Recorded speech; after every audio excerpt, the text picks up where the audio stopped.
So you're going to see Yi, again, use that meditate. He's going to use that meditate pretty much every time Karthus Requiem's here in the late game. And it seems obvious, but that's just something really important to remember, that meditate is doing 700 health over 5 seconds. So, you know, if you get it early on in the Karthus ult, it'll give you a much, much higher chance of surviving that. A risky move that pays off there with Malphite with 300 armor or so, that he's able to actually burst him down. You know, and what you're seeing here in a lot of ways, too, is Yi winning against a team that is built to defeat Yi.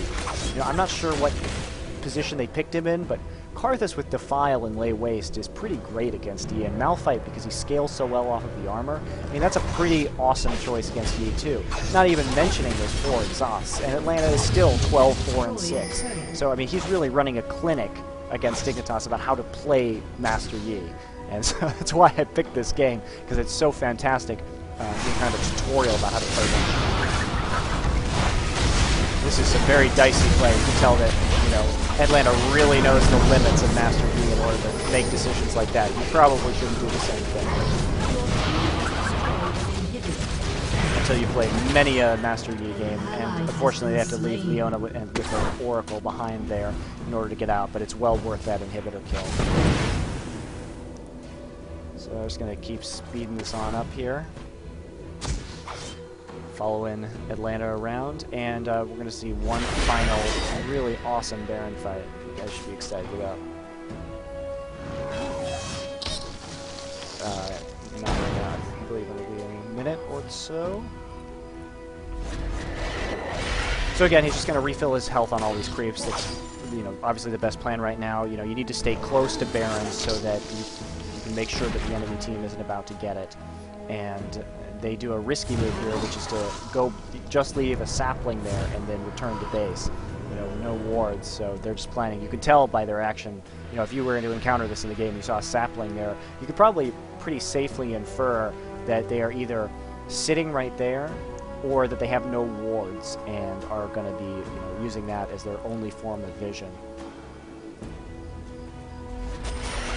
So, but you can tell also, because they use that sapling, that they're intending to come directly back to that same point.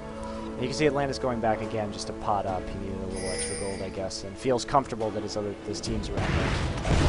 He doesn't get that opportunity. So again, here's another team.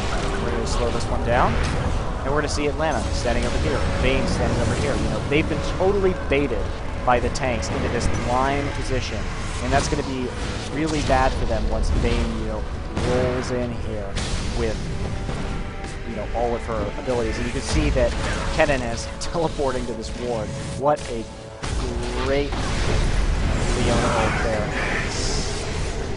So, you know, it's hard to see what's going on because of this Nocturne that clearly bad generals. Because it forced, you know, her teammates are surrounded by most of the players from groups. So, again, you see Atlanta does the drive-by on Karthus, helps Kennen out with that kill, and then is standing, I guess, in Defile, which is sort of ill-advised, but manages to take out that Malphite because you can see his teammates, you know, Vayne and Kennen are there helping him out, and now he can safely chase, you know, the rest of these Dignitas players down.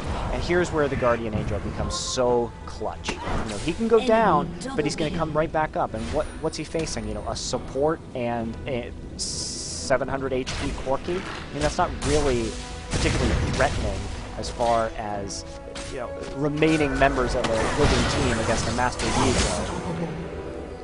We see a very risky Baron here, extremely risky. I would not recommend doing this with just, I mean, you're basically relying on your carries with lifesteal and a 300 HP tank, and they get kind of lucky, especially when you see that ward there and you know that Corki's probably been healing off of mobs and is coming back. So we're going to watch this in slow motion. It's really rather exciting. You know, Corki's doing 310 damage with a Trinity Force and that Sheen proc, so he is terrifying right now, especially with that lifesteal. So anyway, we're going to speed this up. But Goose really just does a great job of condemning him into a wall, as you can see. What an amazing flash. That's just great positioning, guys. Remember when you're Vayne to not get around like that. And the Alpha Strike that is just going to... And the stun, I mean the chain stuns, it's just perfectly executed steam fight. And, you know, they all end up with 100, 200 HP left. You know, one big one rocket, or you know, that Gatling gun with a Sheen proc could have killed any of these guys. And though they don't get Baron right now, amazing, amazing. And Atlanta, because he's got balls of steel, is just going to go and heal up off of creeps when he has like 100 HP. And also meditate through a turret but have to flash out. So they're really maximizing that downtime, as you can see. Although they didn't get that Baron, they did manage to also kill Corki, so that's something. So you see him get a bunch of pots at this point, and it's pretty much, you know, just game over from here. You know, they're just going to push in and effectively win the game once they pull this last round. And of course, there's not going to be any contesting it with so many, you know, so many minions in their base exposed. There's not a lot they can do. So he might be able to effectively backdoor them if they're left. Who knows what would, you know, what Goose would have done and what Atlanta would have done given the opportunity to get inside their base there.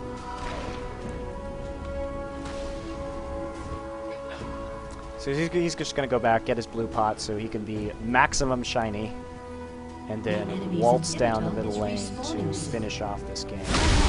We'll see something very interesting here.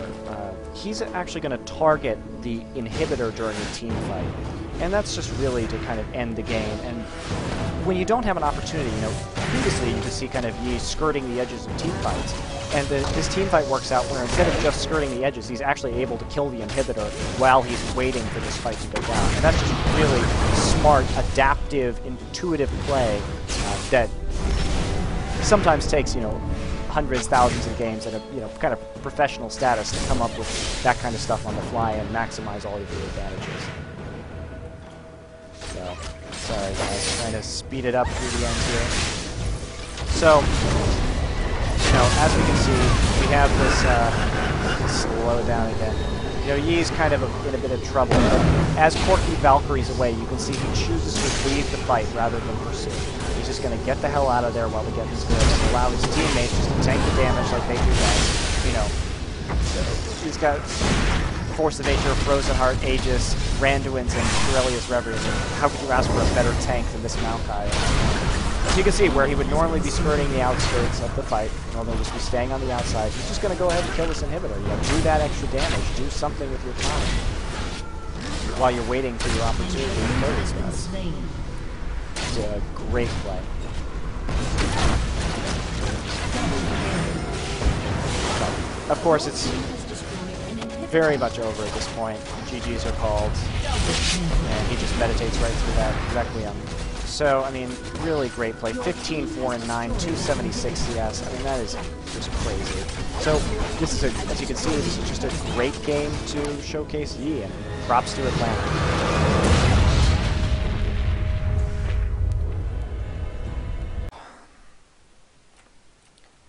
As you can see from that game, you know, I hope you guys got a very good idea about how you can build Yi, a better way to play Yi than the Rambo style that you sometimes see in solo queue. He's a very difficult champion to position well.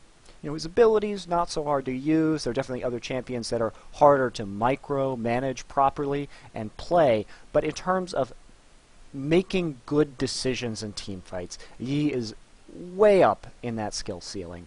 And, you know, I hope that watching Atlantis play here, you know, sometimes he went in too far and he made those kind of mistakes. And I hope that you can see in this game the difference between where he was staying on the edges and finding the right vector of attack versus where he would, you know, push a little too far in, dive just a little bit too deep, and he may have picked up some kills, but you're left asking yourself, was it the best decision for his team, and were the ramifications of him as a carry dying larger than killing, you know, Janna, a support at that central tower?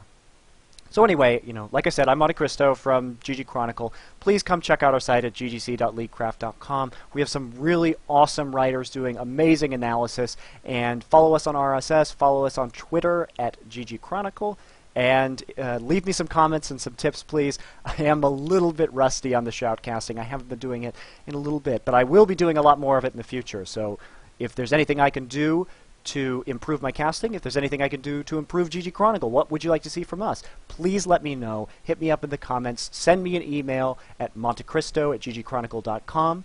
I'm happy to review your replays, If you send me some, I will take a look at them. I might do one of these on the future. So thanks a lot.